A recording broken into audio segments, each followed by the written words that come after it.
What we're trying to do is reduce emissions, first and foremost. We're going to do that through incentivizing emission reductions through a price on carbon, and incentivize deployment of technologies across a broad range of industries. I think one thing that was notably absent from the conversation this morning, and is absent from a lot of conversations that we have, particularly in the United States around this issue, is the idea of behavior change. And that it's not necessarily just about technology deployment and transformation, though obviously that's a critical component. It's also about how do we actually get the price of carbon from from the point of regulation all the way down the supply chain and all the way down the point of consumption, so that we're encouraging people to pursue lower carbon lifestyles in addition to making available lower carbon technologies and other complementary policies. I think we had a lot of discussion today around the role of the public sector and the private sector. It's very clear, abundantly clear, that both are vitally necessary to moving this process forward. So the private sector clearly has a role and will continue to play a role, but really the public sector is what's going to be driving these markets. As I had mentioned in my presentation, offsets in particular and internalizing the price of carbon is something that will happen through public policy. It will happen through the passage of new regulations and requirements that didn't exist before. But the public sector has an obligation to make this framework work for the private sector so that they can go out and put their capital to work. And I think that involves creating a clear framework for the rules, addressing the issue of due process and justice that Lisa talked about. I think that is extremely important, and I think that having the way that carbon markets has developed thus far, it's been fairly organic. We haven't thought about them perhaps as systematically as we should in the context of the development of a new commodity and the fact that there are, in fact, billions of dollars of investment going into these markets that otherwise would not have been. And so I think that it's going to be very important that the rules are clear, that they're consistent, and they don't change capriciously. We don't decide one day that we're going to completely change the rules and make it all new. I think on the other hand, though, it's also extremely important to understand that our understanding of climate change science is incomplete, that our understanding of how effective these policy mechanisms are going to be over time is also incomplete, and that we're going to have to learn as we go. We're not going to get it right straight out of the gate, and we're really going to have to think hard about how we build in adaptability over time of these programs. So thinking about when do the rules change, and how do they change, and how do we ensure that happens on a predictable, logical, and science-based process is vital to the success of any carbon markets, of global carbon markets as we move forward. One of the other key issues that emerged is that a range of policy options is really going to be necessary. So we heard folks talk about the arrows in the quiver, that there are going to be multiple arrows in the quiver, and that we're really going to have to coordinate those and make them work effectively. Those range all the way from direct regulation, command and control, you will reduce your emissions, and this is how you're going to do it, to more market-based mechanisms such as cap and trade and GHG offsets. Also, a lot of talk about complementary policies and their roles. So how do we leverage other types of incentive mechanisms, taxes, incentives, set-asides, to stimulate emission reductions that can help us achieve our goals in an equitable manner. Also talked about alternative compliance mechanisms and thinking through a little bit the effectiveness of some of those, so things like the technology funds that Andy talked about, and the fact that it offers an attractive alternative compliance path, but that there might also be challenges in ensuring that those programs are delivering the real reductions we need today. And so how do we balance the very real need for research and development and deployment of technology with the fact that we need to be ensuring that we're achieving our emission reduction objectives immediately in the near term? I just want to conclude with a few sort of thoughts. I think clearly, and this really emerged throughout the discussion, there's a wide range of policy mechanisms that are going to be necessary. We're not going to get it right the first time, and so we need to incorporate adaptability into the program. Governments are really going to have to, and policymakers are going to have to work with the private sector to prioritize the various policy options that are out there. Do we need reductions now, or can we wait? Is later okay? If we do wait, how are we going to ensure that those emission reductions are delivered? How do we balance the need for stimulating technology deployment and transformation in cap sectors with the need to really, A, help developing countries grow their economies more sustainably, and also the need to access the lowest cost emission reductions as soon as possible? So obviously international offsets are one important component of ensuring that existing and new technologies are disseminated throughout the globe. Who ultimately will win from these systems? Who picks the winners and losers? Do we allow the market to do it, or is the government going to do it? Do we use a carrot or a stick? Are we going to go the regulatory route, or are we going to go the broader market-based policy route? Is it a combination of the two? And then finally, how do we reduce emissions quickly, cost-effectively, and equitably? And I think that we made a lot of important strides this morning in better understanding what some of the trade-offs are in the various policy mechanisms that are available to us. Clearly, there are many more conversations that are necessary and that we all look forward to having over time. So thank you so much for your participation, and I'll look forward to hearing the next speaker.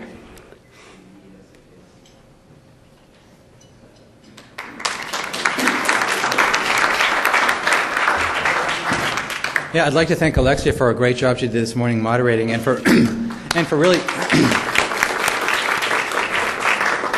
and for summing up the morning's conversations so quickly and so eloquently.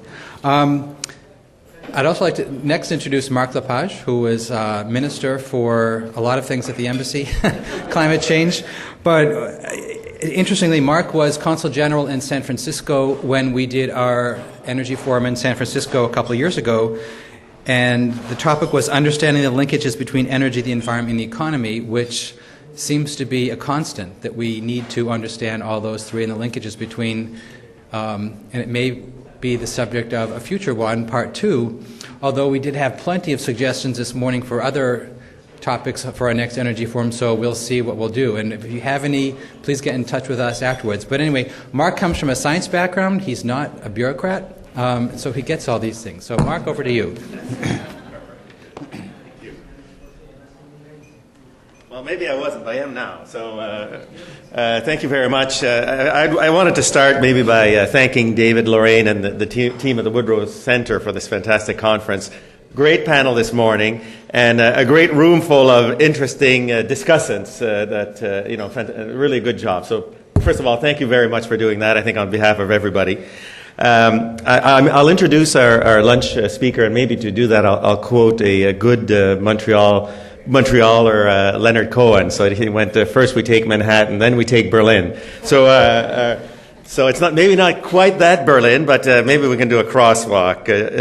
Ken Berlin, who will speak to us, was an environmental lawyer, Department of Justice, late 70s, and then went into private practice with his firm. It's got 8 names. I won't go through the whole names, but his is the most important. So, and he has been writing extensively, has been practicing law. I was looking at some of these areas of coverage, and if you looked at the notes, there was some interesting one.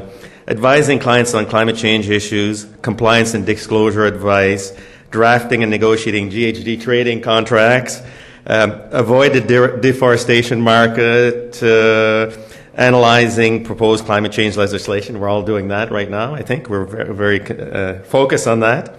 And so, in a way, it covers a lot of the discussions and the areas we covered this morning. He's written extensively for the Center for American Progress, and his last one, I think, is maybe the very telling, A Framework for Achieving Energy Security and Arresting Global Warming, which just came out. And as you know, the Center for American Progress, I was traveling with John Podesta, came to Ottawa last week, and was mentioning that out of 200 people or so that work there, there are about 50 that ended up in the administration. So it's a pretty lively place. It's not the administration, but I guess it's as close as you could possibly get without going quite over the line. And Ken himself, during the campaign, debated on environmental issues, was very active, did 19 debates with different individuals on behalf of the Obama campaign. So I think we have a sense of something pretty close to what we're seeing going forward. And he also served on the EPA transition team. So there's legislation, and then there's always the EPA just on the side. The EPA option is still there, I think.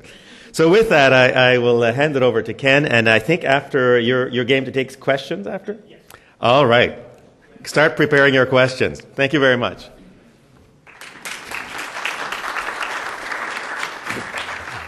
Well, thank you very much, and I'd also like to thank all the speakers who have spoken today. I was told before I came that at lunchtime nobody wanted to see a PowerPoint, so I guess I have to go back to the old-fashioned way of actually just speaking at an event. what I'm going to try and do is talk about the role of markets and offsets in a little bit different way than was discussed this morning, and try and put them in a bit of a framework going forward. And to do that, I'm going to step back and really ask the question of what are the role of markets in addressing climate change? How effective are they? And if they're not effective, what steps can we take to make up for the weaknesses in markets so we can still accomplish the same results that we're seeking going forward? In this discussion, of course, offsets come in because the extensive use of offsets does have an effect on markets, does have an effect on their efficacy, and I will talk about that some going forward. You know, when you look at how we deal with climate change, there are a couple of things that we're trying to accomplish in order to do this effectively going forward. And just a few. The first is we're trying to figure out the way to most economically reduce greenhouse gas emissions, try and set up a set of incentives so that companies can do that effectively, do that first going forward. We're also trying to figure out how to encourage new technologies, how to give the price signals that encourage new technologies, because while it's true that there are a lot of things that can be done with existing technologies, to get the very deep cuts we're talking about, the 80% reductions in greenhouse gas use from 1990 levels in the developed world, we have to develop a whole myriad of new technologies going forward. And that's very, very difficult, and I'll talk about that. And I actually talk a lot about not research, but deployment, how you get new technologies deployed, which I actually think is an even bigger problem than research going forward. We also, as Alexia said, want measures that really encourage producers and consumers to reduce their use of carbon-intensive products going forward. And one issue that I'm not going to discuss is the question of we obviously need to set the right goals in dealing with climate change, because as we all know, if we set the wrong goals here and if we don't implement them, we could, despite international measures, domestic measures, we could fail. And we could fail in our efforts to stop climate change before we start seeing irreversible things happening going forward. I don't have time to talk about that today. That's another topic. But on the first three of these issues, the first three issues I mentioned, economic efficiency, technology development, changing behavior, the starting point on all that is to develop a good market system that puts a price on CO2 emissions and makes energy-intensive users internalize that price going forward. And in Waxman-Markey and in Kerry-Boxer, we do that through a cap-and-trade system. Now, the problem is, one way to look at this is that we want to set market prices in the United States that reflect the cost of CO2, as long as those prices aren't too high. And we have multiple measures in these bills designed to keep the price down. For example, many of the allowances in the bill, in both bills are being given away for free going forward. There are different allocations of allowances to different industries. An industry like the electric utility industry, the regulated electric utility industry, gets in the early years almost all the allowances they need for free. Other industries like the petroleum industry and refiners get very few of the allowances they need for free. That sort of affects some of the issues here.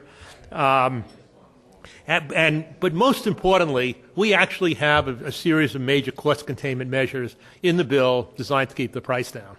And the most important of those cost containment measures is, of course, our offsets going forward.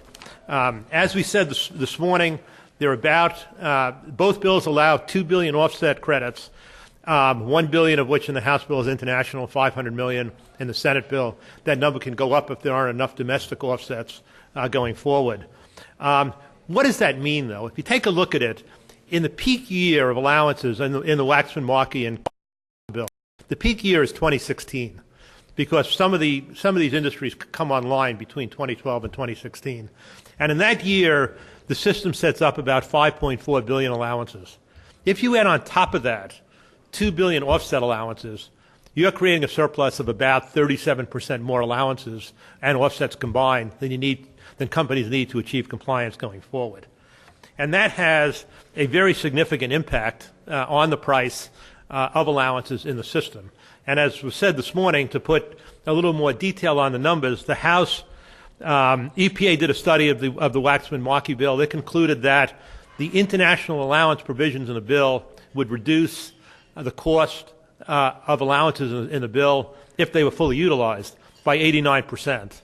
And the Energy Information Agency did a similar analysis that came out slightly more conservative at 64%. Now, these are only international. So the 89% reduction or the 64% reduction is only half the reduction you're going to get if you include domestic offsets in that. Now, whether we'll really achieve that level of emission reduction is another story, but that's the basic way that works.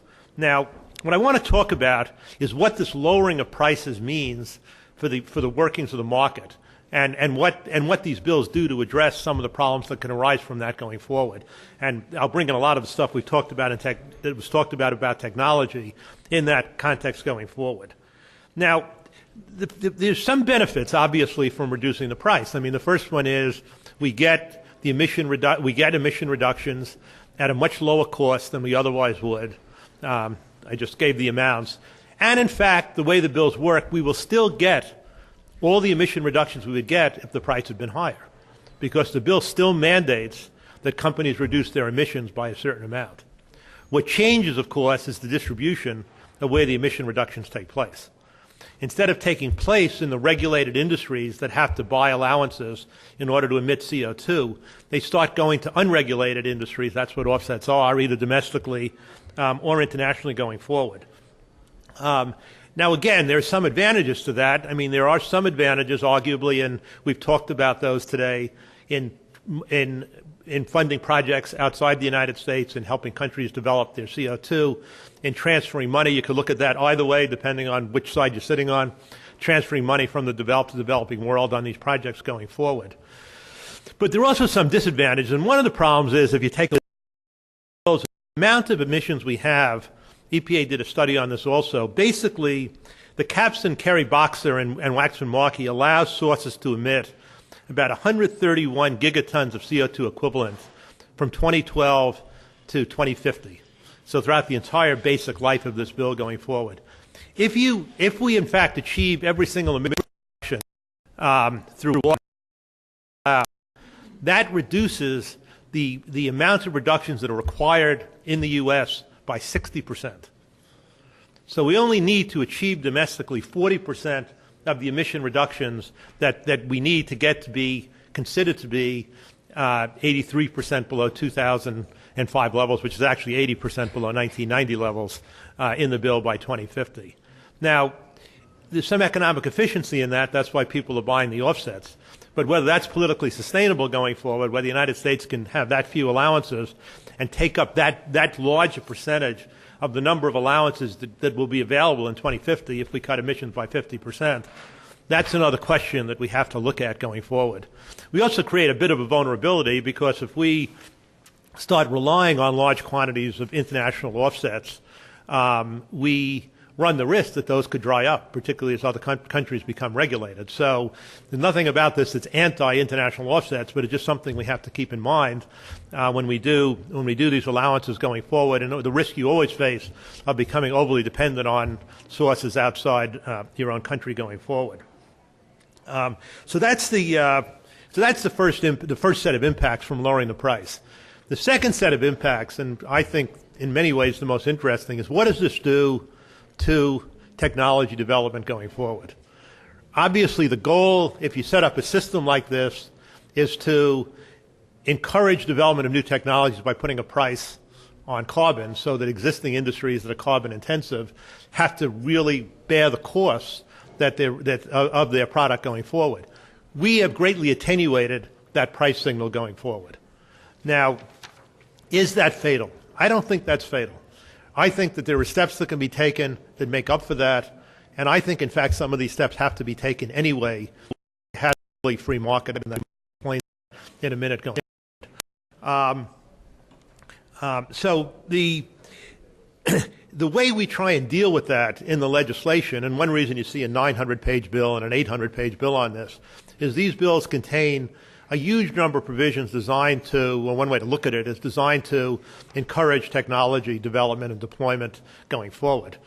Not saying there aren't a lot of things that are put in there for political reasons that don't necessarily work, but they do contain a lot of provisions that really deal with that. And let me just go through that to see how effective they are. And the way they try and make up for the things through both regulatory requirements. So essentially what this bill does, it's a hybrid system. It's market measures, it's regulators, and it's financial incentives forward. And how well it works depends on how well those things are integrated, I think.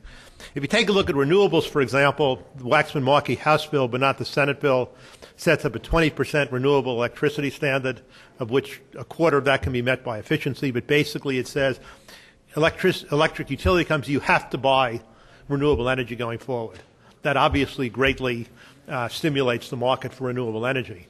Recent energy bills and the stimulus bill included tens of billions of dollars for energy, for various energy projects, a lot of that for renewable energy going forward. And both the Waxman-Markey and the Kerry-Boxer bill set aside about 10% of their allowances to go to states for renewable energy projects. That translates in 2016 at the EPA expected price then of $13 a ton for CO2. That transfers to about $7 billion in that year going to renewables. So there's a combination on renewables of requirements and very strong incentives going forward. And hopefully that will keep, that will lead, and you, of course, have the incentive of some price signals, just not the full price signals you would otherwise get. So hopefully that in combination, all those factors will work. If you look at carbon capture, I think more robust than anything about capture. And I won't describe the provisions in detail, but they basically cover a very large number of plants. Just to give one example of that, I think we said this morning that the current energy bill had about $3.4 billion for carbon capture and sequestration in the bill. This bill says, the Senate bill says, that for the first 20 gigawatts of new coal plants or retrofitted coal plants to capture and sequester, the House bill has the first 6 gigawatts. The numbers range a little bit within the bill, but for those plants, allowances with a price between $85 and $105 a ton for each ton of CO2 captured. That translates into, for every single one of those plants, and that would be 4,500 gigawatt plants, which is the size you would expect in these kind of plants going forward. 40 of those plants would get between $2 and $3 billion each to put in carbon capture and sequestration technology. That is a very, very robust incentive. And in fact, I think the industry is crazy if they fight this now. They may never get those kinds of incentives again going forward. Now, whether enough allowances to do that is another issue also. But they'll get that amount of money over time. So you've got and then the bill goes beyond that. The bill also says that all new coal plants in the United States, starting in 2009, have to capture and sequester by a date certain. So you've got very, very strong measures pushing the development of renewables, and now you've got very strong measures pushing the development of carbon capture and sequestration. When it comes to nuclear, leaving aside the question of whether or not you like nuclear, but in the current negotiation in the Senate, it seems that it's inevitable that for the Democrats to get any Republican votes, they're going to have to put in very robust provisions encouraging nuclear plants going forward. We don't know what those will be yet in any kind of detail. And for example, on energy efficiency, there are energy efficiency requirements and standards in the bill. There are automobile mileage standards in earlier bills. There are subsidies for batteries. There are renewable fuel standards in the bills. So we are developing in the United States a fairly complex system of technology incentives designed not just to do research. I mean, these are designed to deal with the deployment of technology going forward. And I think the deployment is a very critical issue that people don't pay enough attention to. It's very difficult to deploy new technologies. And historically, new technologies don't get deployed right away, even when they become cost competitive. So I would argue that even when you have a market system, you've got to look at what are the things that are holding back the deployment of technologies. Shell did a study in the early part of this decade in which they said in their industry, on the average, a new product that is commercially competitive takes 25 years to achieve 1% of the international market. And, normally we don't care about that. It doesn't matter whether technology takes 25 years or not. Here we care. We have to get these technologies deployed in time. And, the non-market barriers, if you think about them, I won't go into detail, but for example, there's risk in new products. If you're building a $3 billion plant, you want to be the first guy that builds that plant. In the utility industry, the history is that even if you Any of these new technologies will have a long break-in period at the first plants that are built. I mean, it's not easy. We all know that most technologies get cheaper in second-generation plants and in third-generation plants and in first-generation plants. For that to happen, we have sort of the technology. We have the chicken and the egg problem in technology, that a lot of technologies aren't cost competitive until they're mass produced. But how can they get to mass production to become cost competitive? They're too risky for new investors to do that. So there is a need to figure out ways to overcome these non-market barriers to entry into a market. Even if we have a fully priced market, which we don't here. We have a partially priced market because of the cost containment measures we put on top of all these provisions. Consumer behavior, lowering the price, obviously retards the ability to deal with changing consumer behavior. And I mean, that's just, there's nothing much more you can say about that going forward. You don't get the full price signals. We're getting some price signals. So you've got to take other efforts to educate consumers if you want to get some sort of an impact on that. And I will add one thing to what was said this morning. I missed some of the discussion, so I don't know all the details on what was said later on, but there are, and I know it was discussed a little bit, offsets can also have very positive environmental effects. And I think that's most critical in dealing with projects to avoid tropical deforestation. I think if you look at the great international environmental issues facing the world today, there are at least three that will affect future generations really for an indefinite period of time. One, of course, is climate change, the most important. The second is sustainable development. Are we managing the planet in a way that's sustainable for the long run?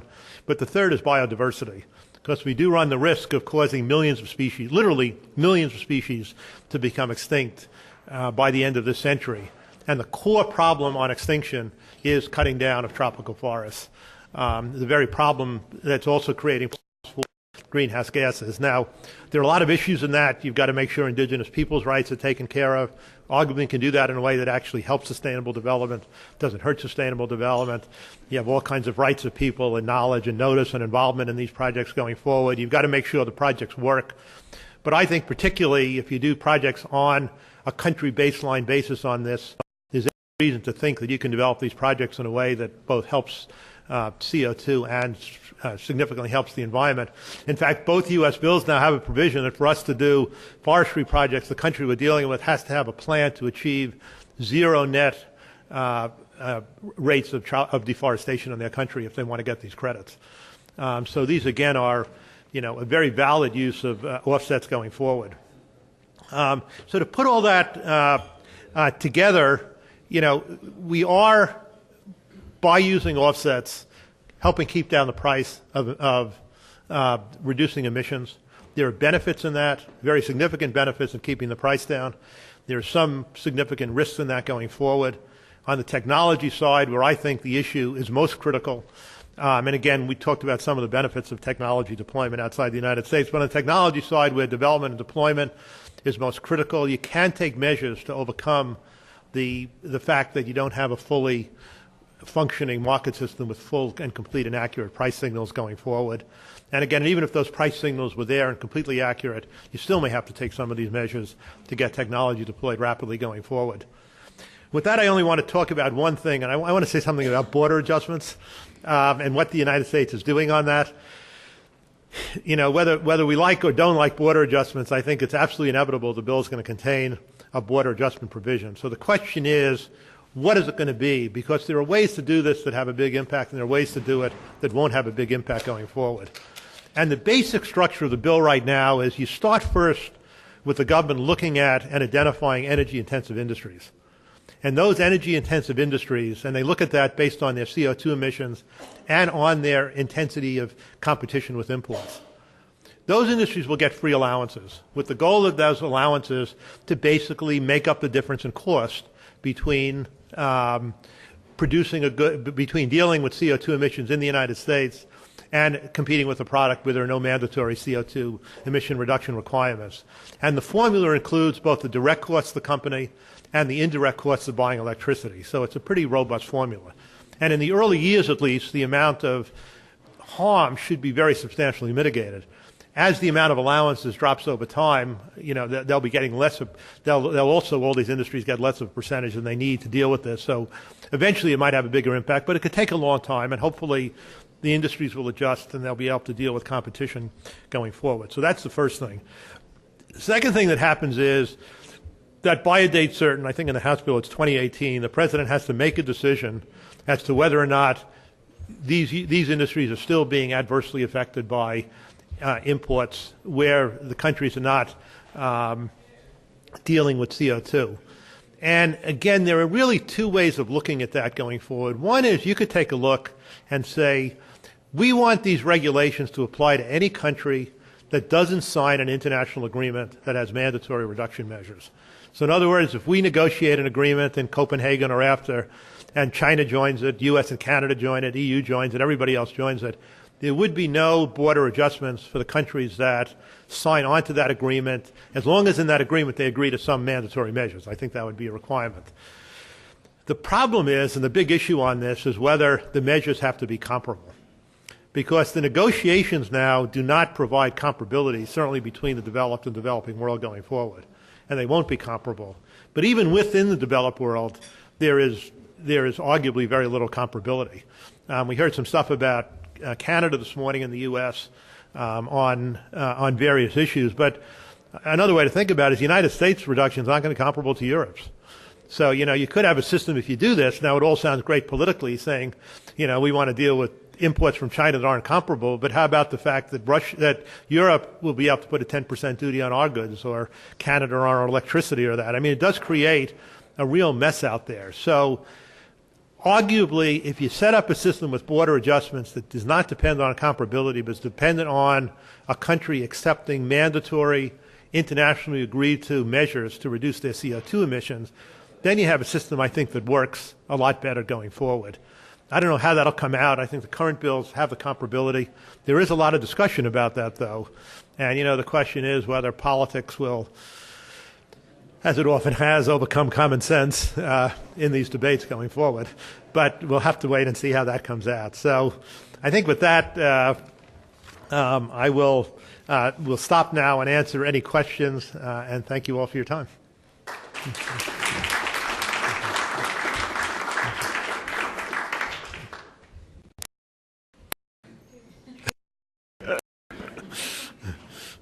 I'll go around. On the 11th of October, Senator Kerry and Graham talked about collar. A lot of the industry have talked about collar as a price mitigation measure, and largely the offsets were to accomplish the same thing. Can you touch on that as an option? Yeah. Do they both survive? No, well, I think they'll both. Well, I think the offsets will survive. I don't think the collar will have anything to do with whether they're offset provisions of the bill. The EPA estimate in their core estimate of the cost of allowances going forward, they estimate a price of $13 a ton of CO2 emissions in 2015, with a range, I think, of 13 to somewhere in the mid-20s. I have it here somewhere. And in 13 to $24, and in 2020 they estimate a price of $16 with a range of $16 to $30. The current bill includes not a collar, but includes a supplemental fund in which additional emissions are released if the price goes over $28 a ton. Now, in a market it would shoot over $28 a ton in a snap, I think. But with these provisions, you may not. And if EPA estimates are correct, we'll stay well below that collar for at least a long period of time. And the collar would probably go up pretty rapidly, too. Probably 5 or 7% a year would be my guess. I don't know if it'll get in. I mean, I strongly oppose a collar, and a lot of people do, because of the fact it really does attenuate market mechanisms even further. I think much too far going forward. But it is a possibility. Whether it'll have an impact depends on whether EPA estimates are right. But I don't think it'll have anything to do with the number of offsets we use. I think those will still stay in the bill.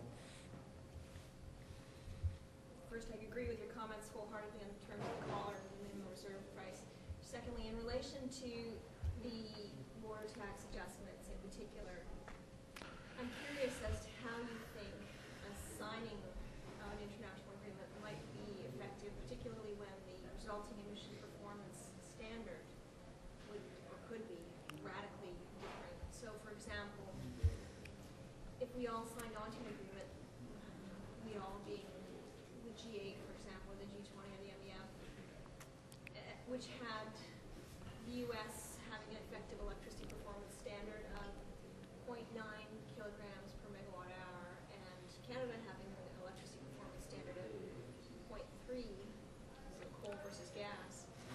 How would that work in the context of comparability or not comparability? How would that work in terms of actually getting at the underlying trade concerns without looking like a subsidy? Well, I mean, there are a whole series of issues in what you just raised. I mean, one issue, of course, is whether free allowances are a subsidy, which I think is actually a pretty open issue. And we could do a system that has 100% free allowances going forward. So I don't know how that would be treated in these bills going forward. People are trying to write these provisions in a way that at least has the best chance of dealing with WTO requirements going forward. I think there are two sets of issues. One is, can you get a provision through that basically says that if you sign this agreement, even though there are differential reduction requirements, that's satisfactory going forward, and there will be no border adjustment as long as countries agree to mandatory measures. Now, there's a strong argument you should do that. I mean, if you negotiate an agreement like that and you agree that that's the best way to deal with this on an international basis, the United States signs and ratifies that agreement. It seems to me there's a fairly good argument we can make that we should stick with that. Going forward, and, then industries have to compete on a free trade basis going forward with this, with this differential, and we'll deal with some of that by giving free allowances that, make up for some of the differences between, our costs and the costs of the country dealing with that. So you can try and take measures on that. Now, whether that works politically or not, I don't know. If you don't do that and you get to a position where you have a comparability determination, I don't know how that's going to work, because you could have, you could probably write a 200-page thick tariff book that deals with differences if you go substance by substance or sector by sector or field by field.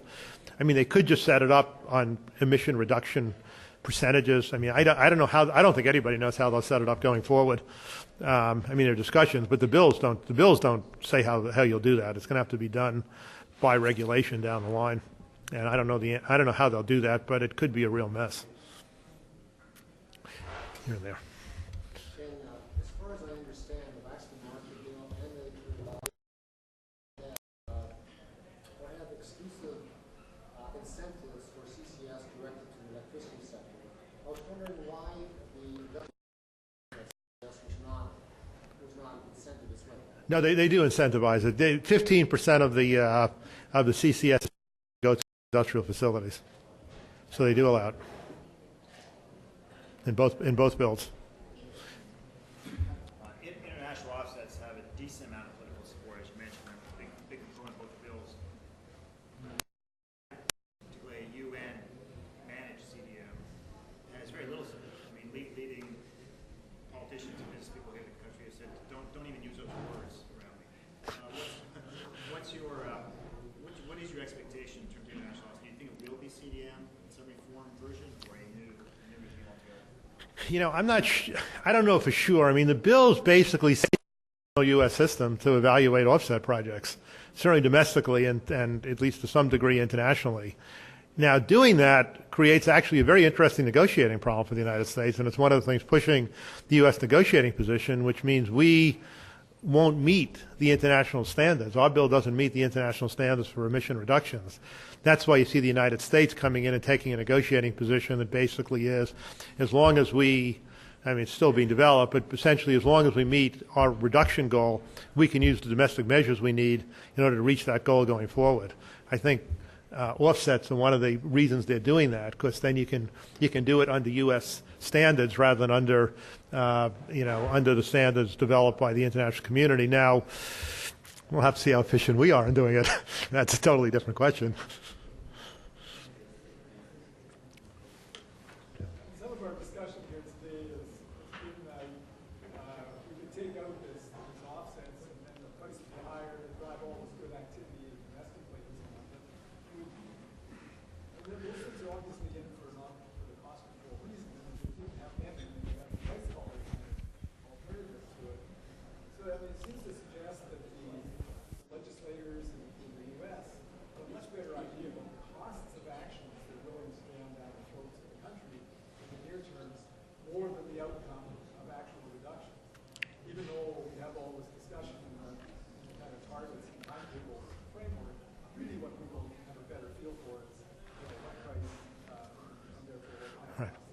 Right. Although I came at it very indirectly. I mean, I think that there are far more benefits than harm from including offsets and including pushing the price down, because I think it can mitigate a lot of the issues that arise as a result of for allowances than you would otherwise have in a completely free market system going forward. So I certainly agree with that. I think that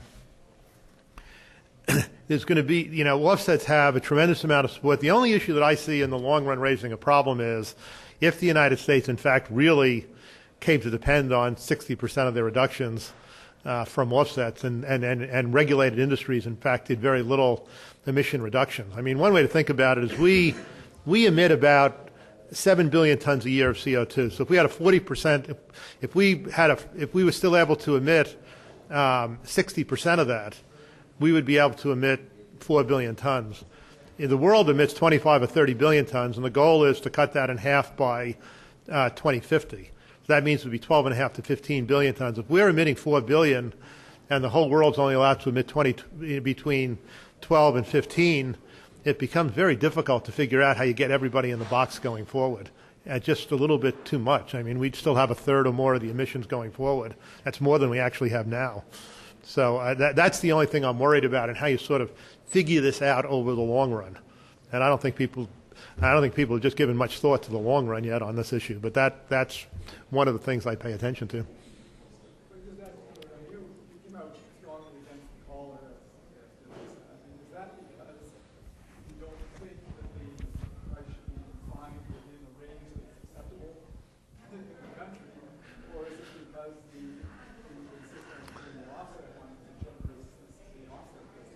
I think it shows my ambivalence about market systems, but to some extent, I think if you create a market system, it ought to be a market system. And if you put a price collar, you're really stopping that cold. We have mitigation measures in it, but we don't really completely constrain the system, and that would. But it depends a lot. I mean, if the collar's high enough, it's obviously much more acceptable. If the collar has a relatively significant rate of increase, let's say 5 or 7% a year, that becomes more significant. But, if you look at price, the other thing to look at is, as I said, the EPA estimated range in their core scenario for U.S. allowances is $13 to $16 a ton. When I was in Canada, I did a couple of talks there a week or two ago, and the estimate that I got there was the Canadian government thought that to meet their emission reduction requirements, largely without offsets, I guess, they were estimating a range of $100 to $150 a ton. So we really are keeping our prices way down to start with. And, it becomes a question of how much you want to do that. Well, we're kind of comparing apples and oranges. That's a comment. Because in effect, as we heard today, we're assuming 2 billion tons in offsets available. The government's already estimated the cost of 9% increase. When it's 1/10 of what it would be, somebody up to over $100 a ton. Given the availability of offsets. Well, there is a question. There's a question about the availability of offsets. I mean, you can answer that better than I can. It's right that 2 billion tons of offsets is a lot, and in fact, the EPA scenarios on price increase did not assume all the offsets are used. That's a number actually. They don't necessarily assume 100% of the offsets are used every year going forward. But that's a lot of offsets. And I don't know if we'll ever get to that level, and that's one reason prices could rise. There's no question about that going forward. And of course, if everybody else in the world adopts the same offset policies we do, offsets will start becoming even more expensive because there'll be more competition for them. Some of us were at a CD Howe conference in Calgary last week, and I think one of the conclusions I drew from it was that there's a good chance on this topic of availability of offsets. Going on. They're setting these bills with the offset provisions on the basis that that will give us moderate prices that the public will go along with. Initially,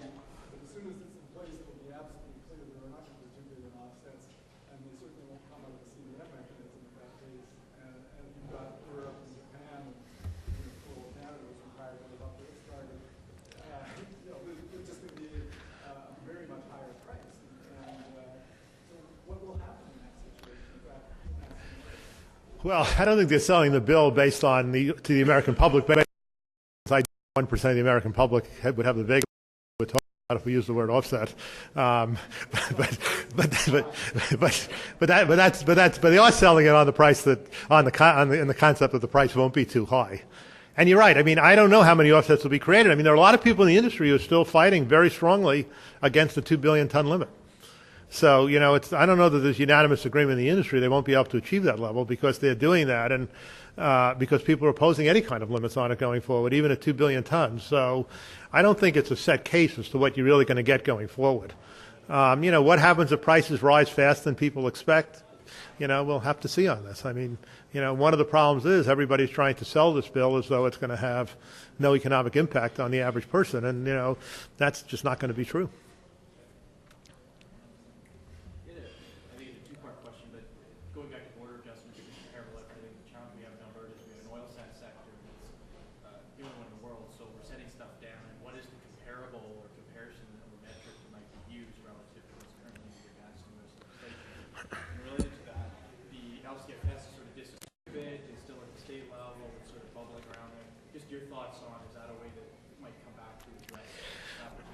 Yeah, you know, it's an interesting question. I might answer it a little bit differently. You know, there is one restriction in U.S. law now on oil sands coming into the United States, and that was a bill introduced by Waxman relating to import of to the federal government buying oil sands. And in that bill, they say that in order to buy that, the life cycle emissions from the oil sands can't be greater than the life cycle emissions from conventional oil. Now, one thing to understand about that is that that is not unique to oil sands.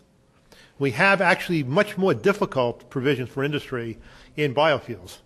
The biofuel provisions require a reduction in corn-based ethanol of 20% versus life cycle, and cellulosics it's 40 to 60%, depending on how that goes. So the concept of there being a life cycle look at this doesn't apply just to oil sands. And the theory behind it is if you're going to develop a new energy source, and I guess people are still looking at this as a relatively new energy source, we don't want it to be any worse, at least, from a CO2 standpoint than conventional energy sources. So that's one issue there. So maybe they'll look at the amount of CO2 emissions that come from the life cycle. That's not the normal way you would look at it, but I don't know whether they would do that in this case going forward. So that's one issue. The second problem for the industry is there are a lot of environmental groups in the U.S. that oppose any unconventional fuel, and they've defined oil sands as unconventional, period, even if they have comparable or even lower greenhouse gas emissions. They just don't want to encourage development of new fossil fuel sources. So that's a completely different set of political problems you face in dealing with these going forward. But I think those are the two fundamental issues. The life cycle is one that may be an issue, and so obviously I think, you know, people have to look at CCS and other things in oil sands and see how that all works out. One clarification on your point about corn ethanol. First 15 billion gallon production grandfather. Right. Well, we're very close. We're only about 1.5 billion gallons away. We're very close, but given that the incentive is going to be on cellulosic, because let's remind folks that right now we have a low carbon fuel standard. It's called Renewables Incentives. We have GHG performance targets for cellulosic and biodiesel fuels. They're very aggressive. EPA is supposed to look at 100 million gallons next year. They have the right to waiver that. Realistically, it's 0 to 10 is where we're going to be. So we have some tremendously difficult targets already to reach on them. So I just wanted to clarify that we do have a low carbon fuel standard in place right now. It's called a renewable fuel standard. And the last thing we as a country need is another standard on top of that. We could be pretty challenging. Yeah, no, and look, they did grandfather in. I think when they grandfathered it in, there were about 13.5 billion gallons either operating or in construction. So they really grandfathered in on new facilities about 1.5 billion gallons, and but it is a real standard going forward for the industry from this time going forward, and it is in the bill. And I just wanted to make the point. I don't think oil sands in that particular context are being singled out. I can't resist, take more than my share. I can't resist pointing out that oil sands is less emission intensive than thermal heavy in California. And I don't have all of it, but my members tell me if you do stripper wells with coal-fired power running the pumps, they are worse than oil sands as well. And that's a big chunk of American supply. So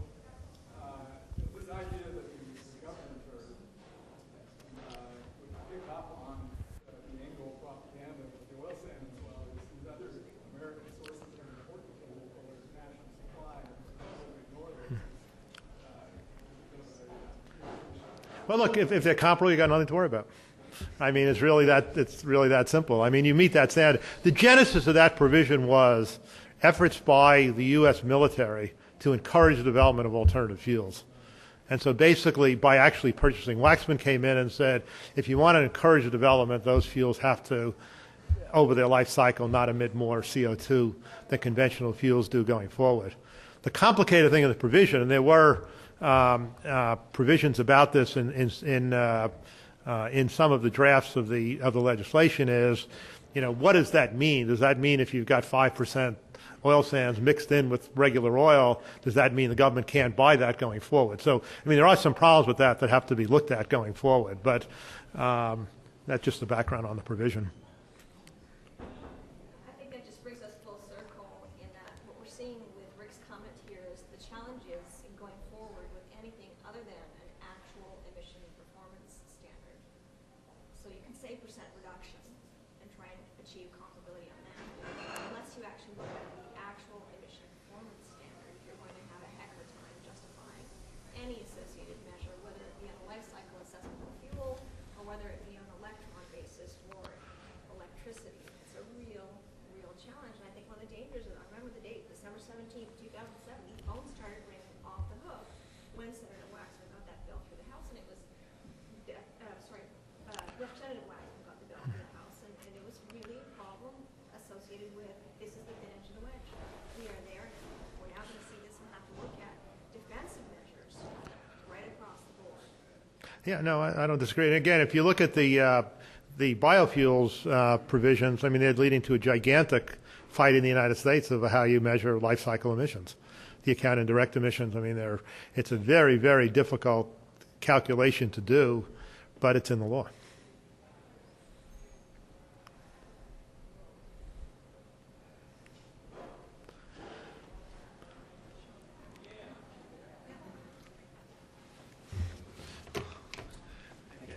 Okay, thank you.